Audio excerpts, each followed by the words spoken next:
జై శ్రీమన్నారాయణ, జై శ్రీరామ్. అలహరి నరసింహాచార్యులు దేవాలయ అర్చకుల్ని ఇక్కడ. ఇది ధ్వజస్తంభం అందరూ భయపెట్టారు, అసలు నిలబడుతుందా ఇంత రాతి ధ్వజస్తంభం. అప్పుడు ఇక్కడ ఇదే ఫస్ట్ ప్రతిష్ట. అందరూ కంగారు పెట్టినా కూడా స్వామి వారి యొక్క మహిమ వలనే కేవలం ఆ ధ్వజస్తంభాన్ని నిలబెట్టి పునఃప్రతిష్ఠ చేసుకున్నాం. చేసుకున్న దగ్గర నుంచి కూడా దేవాలయం దినదిన ప్రవర్ధమానం చెందుతుంది. ముఖ్యంగా ఇక్కడ జరిగేటువంటి విశేషమైన కార్యక్రమాలు ఏంటంటే, ముందుగా వాహన పూజలు. ఏ చిన్న వాహనం తీసుకున్న తెలంగాణ ప్రాంతం మొత్తం కూడా ఇక్కడికి వచ్చి బండి పూజ చేయించుకుంటారు. షోరూమ్ నుంచి బయటికి వెళ్ళిందంటే గోపాలపురం రావాల్సింది. అట్లాగే ఆ వచ్చిన వాళ్ళ తోడుగా విశేషంగా అందరు రావడం, బండి పూజలు జరిగినటువంటి వారికి ఎలాంటి ప్రమాదాలు జరగకపోవడం. ఇది కొంచెం హైవేగా ఉంటుంది, ఎప్పుడు రద్దీగా ఉంటుంది. కానీ ఇంతవరకు కూడా ఆ స్వామి దయ వల్ల గుడి దగ్గర చిన్న డిస్టర్బెన్స్ కూడా జరగలేదు. అన్న ప్రాచీనాలకు ఎంతో వేల మంది జనం వస్తారు, హనుమ జయంతికి వేల మంది జనం వస్తారు. అయినా కూడా ఇంతవరకు అంటే కేవలం ఆ స్వామి వారి యొక్క మహిమ. అదేంటి అంటే దక్షిణముఖంగా ఉండడం అనేది ఒకటి పెద్ద పేరు ప్రఖ్యాతి స్వామి వారికి. దానికి తోడుగా సింధూరం నిండుగా ధరించడం. స్వామివారి విగ్రహం నిండా సింధూరం ధరిస్తారు. శని మంగళవారాలే కాకుండా మధ్యలో కూడా కొంతమంది ఆకు పూజల వాళ్ళు సింధూరం ధరించేస్తారు. ఈ ఆకు పూజకు ఉన్న విశేషం ఏంటంటే, కలియుగంలో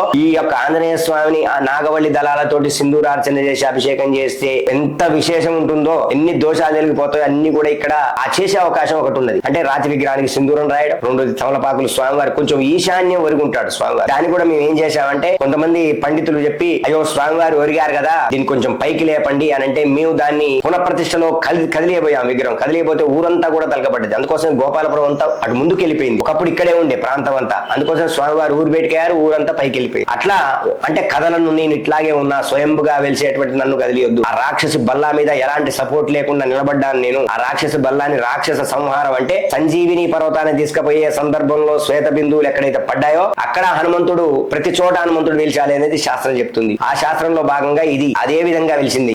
ఎందుకంటే మేము స్వయంగా దేవాలయ నిర్మాణం అప్పుడు చూసాం స్వామివారిని ఆ రాక్షస బల్లా మీద వెలవడం, ఎలాంటి సపోర్ట్ లేకుండా నిలబడడం. దాన్ని బట్టి మాకు అర్థమవుతుంది అంటే ఇది కూడా శ్వేత బిందువు. హనుమంతుడు సంజీవిని పర్వత సమయంలో ఈ ప్రాంతం నుంచి ప్రయాణం చేశాడు. అందుకోసం స్వామివారి దక్షిణముఖంగా వెలిశాడు. ఆ విధంగా ఉండేటువంటి ఈ దేవాలయంలో ప్రధానమైంది బండి పూజలు. బండి పూజకు గిత్త మచ్చ కూడా జరగదు, గిత్త ప్రమాదం కూడా జరగదు ఇక్కడ వచ్చిపోయిన వాళ్ళకి. దాని తర్వాత రెండోది అన్న ప్రాచీనాలు, విశేషమైన కార్యక్రమాలు. పిల్లగాళ్ళు ఎవరైనా ఇక్కడ పెళ్లి కాని వాళ్ళకి ఏ శాంతులు చేసినా, జపాలు చేసినా, విశేషంగా అదే సంవత్సరంలో పెళ్లి అయినటువంటి వాళ్ళు 100 మంది ఉన్నారు. అంటే చేసిన ప్రతి వాళ్ళకి జరిగింది అట్లా. వాళ్ళు ఏం చేస్తున్నారు, వాళ్ళందరూ కూడా మాకు పిల్లలు కడితే ఇక్కడ అన్న ప్రాచీనం చేసుకుంటాం, ఎందుకంటే ఇక్కడికి వచ్చినాకనే మాకు పెళ్లి అయిందనే సెంటిమెంట్ తోటి ప్రతి విశేషంగా రోజుకు ఇక్కడ ఏ కుటుంబంలో అన్న ప్రాచీనమైన ఇక్కడే జరుగుతుంది. అన్న ప్రాచీనకు వచ్చినటువంటి వాళ్ళు కూడా వాళ్ళ బంధువులు 30-40 రావడం, భోజనాలు చేసుకోవడం, క్యాటరింగ్ చేసుకోవడం, వంటలు చేసుకోవడం, అది అన్నప్రాచన కార్యక్రమం ప్రసిద్ధి. రెండోది శాంతులు. పుట్టగానే పెళ్లి కాగానే మళ్ళీ ఇక్కడికి వచ్చాగానే సంతానమైంది కదా, మా దగ్గరికి రావడం, మా పరిచయం వల్ల వాళ్ళు కూడా పంచాంగం చేయించుకోవడం. శాంతి అనగానే ఎంత పెద్ద హోమ శాంతులైనా ఇక్కడిని చేయించుకోవడం. ఈ మధ్య కాలంలో అమెరికా వాళ్ళకు కొన్ని వందల మందికి ఇక్కడ మేము శాంతులు చేశాం.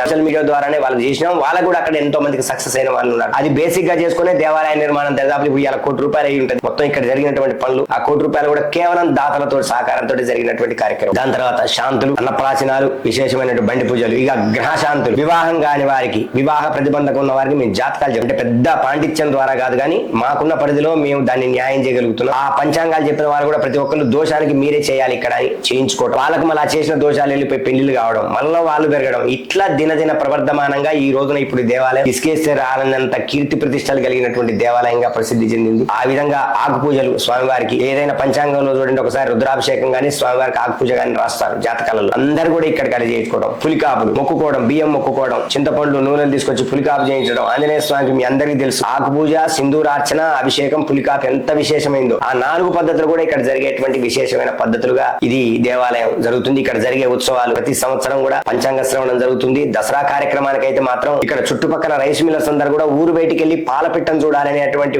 ఉద్దేశంతో ఇక్కడికి దరిదాపుల దసరా నాడు ఒక 4,000 మంది 5,000 మంది పాలపిట్టను చుట్టానికి వస్తారు సాయంత్రం పూట. అసలు ఉదయం కన్నా కూడా సాయంత్రం పూట ఇసుకేసి రాలినంత జనం. ఇక దసరా నాడు బండి పూజలు అయితే చెప్పతరం కదా, ఆయుధ పూజలు చేసుకుంటారు కదా. అందుకోసం ఎంత పాత బండి అయినా, పేరు ఉన్న బండి కూడా ఇక్కడ పూజ చేసుకుంటేనే మనకు ఒక సంతృప్తి. అలాంటి విశేషమైనటువంటి బండి పూజ కార్యక్రమం, హోమశాంతులు. ఇక తర్వాత మనకు జరిగేటువంటి ఉత్సవాలు, దసరా తర్వాత అన్ని పండుగలు కూడా ప్రతి పండుగ జనవరి 1 తో సుద్దాగా విశేషమైనటువంటి జనం. ఇక రెండోది శని మంగళవారాలు చాలా విశేషత. శనివారం అయితే స్వామివారికి నవగ్రహాలకు అధిపతి కాబట్టి ఆయన కింద శని ఉంటుంది కాబట్టి అన్ని ఆయన దగ్గర తొక్కబడతాయి కాబట్టి ఆయనకి ఎప్పుడైనా నవగ్రహాలకు, ఆంజనేయ స్వామికి ఉన్న నవగ్రహాలకు చేస్తేనే దోషాలు తొలగిపోతాయని అందరూ వచ్చిన తైలాభిషేకాలు. శని త్రయోదశి నాడైతే ఇసుకేశ్వరాలంత జనం. దాని తర్వాత సుబ్రహ్మణ్య స్వామికి ప్రతి మంగళ శనివారాలు దరిదాపుల మహిళలు ఒక 15-20 సార్లు స్వామివారికి చేసిన అభిషేకమే చేసుకుంటారు విడతలుగా. దాని తర్వాత 9 గంటలకు అట్లా ఆకు పూజ స్టార్ట్ అవుతుంది. ఆకు పూజ ప్రారంభానికి విశేషంగా 2 లైన్లలో ఆ హాల్ ఎంత ఉందో దేవాలయం హాలు ఎండ కూర్చుంటారు జనం. దరిదాపుల 11 దాకా 11 సార్లు మణి సూక్తం, స్వామివారికి సహస్రనామార్చన, విశేషమైన అలంకరణ కూడా మీరు చూస్తారు. ఇప్పుడు స్వామివారిని చూస్తే మీకు అర్థమవుతుంది. గోపాలపురం ఆంజనేయ స్వామి అలంకరణ ఎట్లా ఉంటుందో మీరు చూడండి ఒకసారి, ఎంత విశేషంగా ఉంటుందో మీకు అర్థమవుతుంది. ఎందుకంటే ఇది అక్కడ ఒక తమలపాకు అక్కడ తమలపాకు పెట్టుకుంటే స్వామి వారిని అసలు ఒక రూపంగా వెంకటేశ్వర స్వామి ఎట్లా ఉంటాడో తిరుపతిలో అట్లాంటి రూపం ఈ స్వామి ఇట్లా ఉంటాడా అనేటువంటి రూపంగా మీకు అలంకరణ కనిపిస్తుంది. ఆ విధంగా 11 వరకు అభిషేకాలు కావడం, అందరికీ తీర్థ ప్రసాదం, వచ్చిన వాళ్ళందరికీ కడుపు నిండా ప్రసాదం పెట్టడం. ఇక పండుగలలో వస్తే